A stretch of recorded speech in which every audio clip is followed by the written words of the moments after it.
I was trembling as I stood in the choir loft. I had been near suicidal. I didn't know what to do. My mother convinced me to start attending church. So I did reluctantly, not knowing what else to do.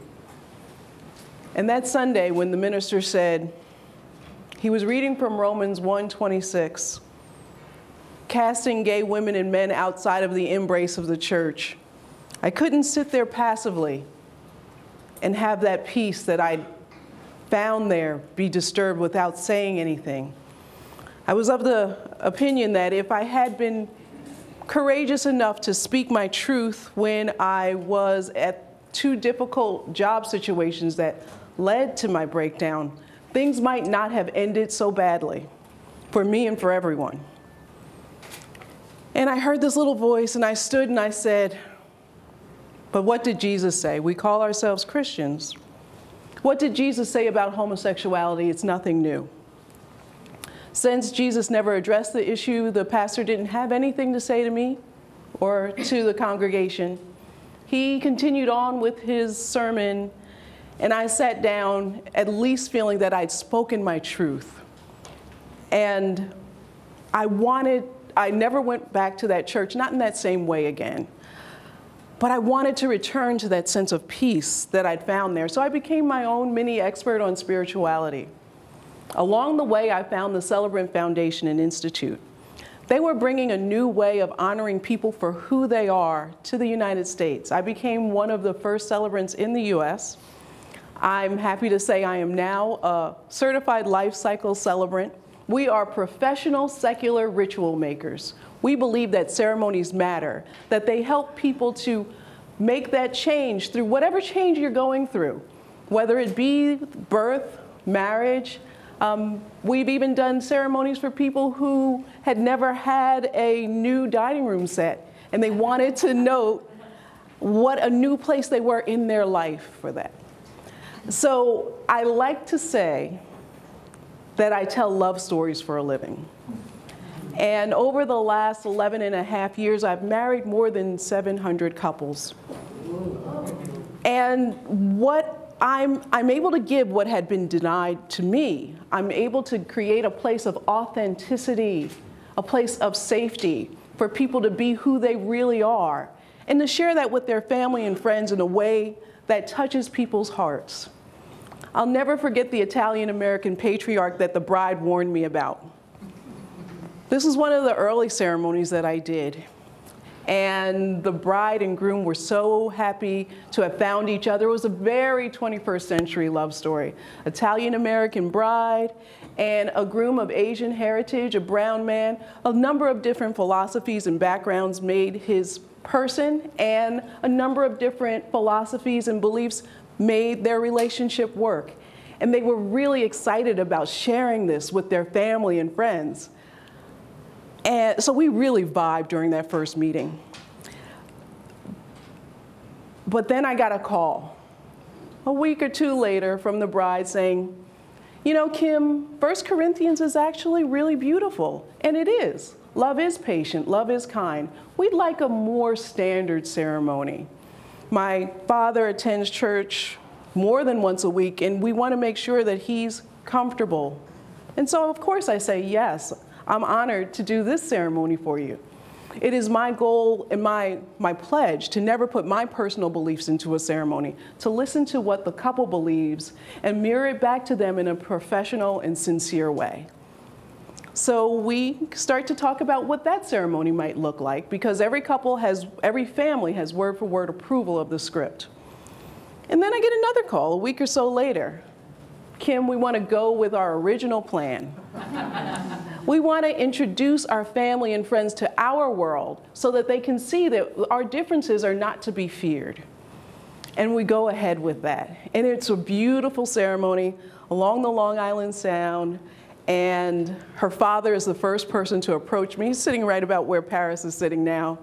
And he walks up to me, looking me directly in the eyes, takes my hands and says, "That is the best wedding ceremony I've ever experienced." So of course I'm overjoyed. And it was a reminder that when we talk about universal values, like this couple did, love, happiness, their joy in finding each other, the fact that their hearts were so full to have family and friends fly in from all over the world, to take time out of their busy lives to share with them. There's nothing better than that. And it's the kind of thing that transcends our differences and really does help us all to realize that a ceremony is an opportunity for healing and transition for everyone. It's a moment where we step outside of our busy lives, where we put aside our never-ending to-do lists at home and at work, and recognize that each of our lives matter, that we don't have to believe the same thing in order to feel the love that's connecting us. I love performing ceremonies. I've gone from being a human rights activist, I mostly did social justice law, to being a human rights activist. So, what is a right? Asked the little prince. Those also are actions too often neglected, said the fox. They are what make one day different from other days, 1 hour from other hours. And so when we look at a life-centered ceremony, we're really seeking to have people to feel centered in themselves, in their experience. And we all kind of know this. We know that when there's a ceremony coming up, we'll set aside some time. We'll probably wear special clothing, more fancier clothing than we ordinarily will. We'll say special words. And with these moments that take us out of our daily lives, we are able to find that place of accepting what is. And we know that for our emotional health, it's important that we accept what is. And I think that's what that father was able to experience, to really move from being maybe afraid or not so happy with their choices around the ceremony, and perhaps his daughter's choices around her life, to accepting this is what it is and to finding the beauty in it.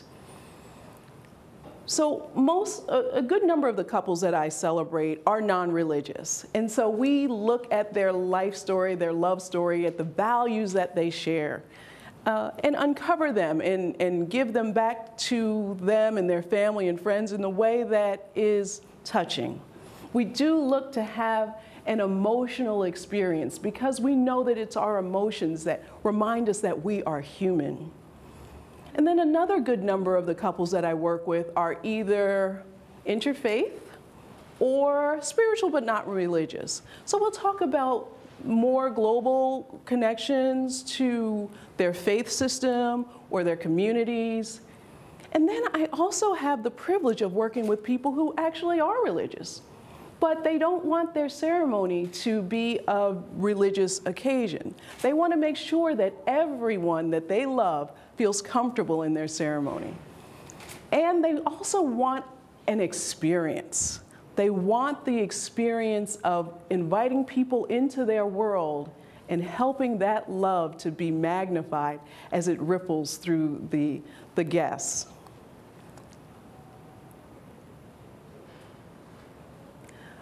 The most touching ceremony I ever performed, however, was a funeral.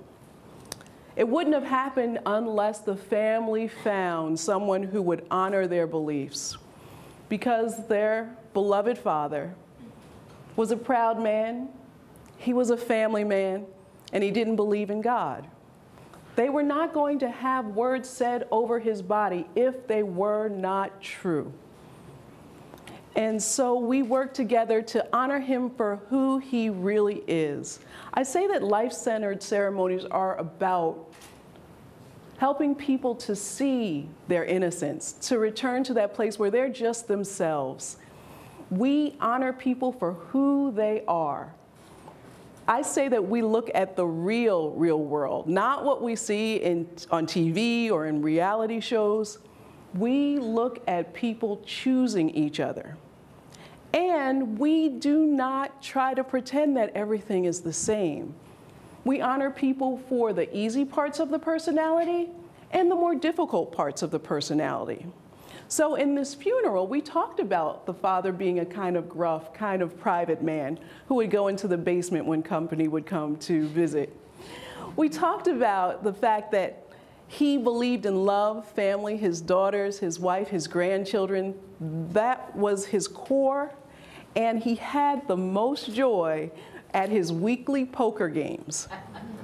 And so we sent him off to enjoy the big poker game in the sky. So for a life-centered ceremony, it really is all about authenticity and paying attention and paying tribute to what is. We also look for the ways in which we can help people to recognize that each of our lives has meaning and value.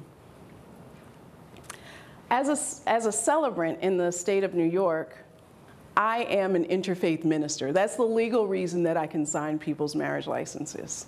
However, this is a wonderful time to be a celebrant because we are seeing more and more that people are coming together from many different philosophies and backgrounds, and they want to be themselves on their wedding days, on their funerals, whatever life event they're going to celebrate.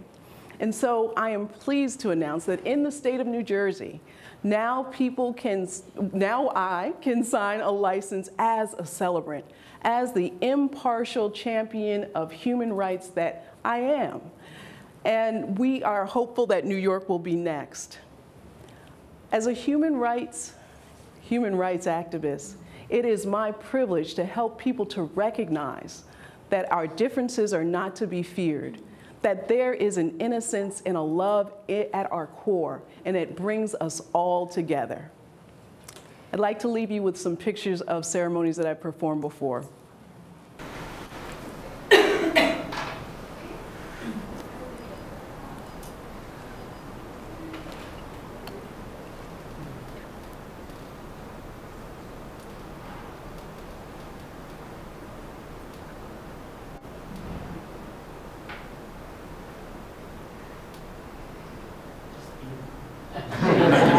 Oh, and the joy, that's the return to innocence, the reminder that that's inside each of us.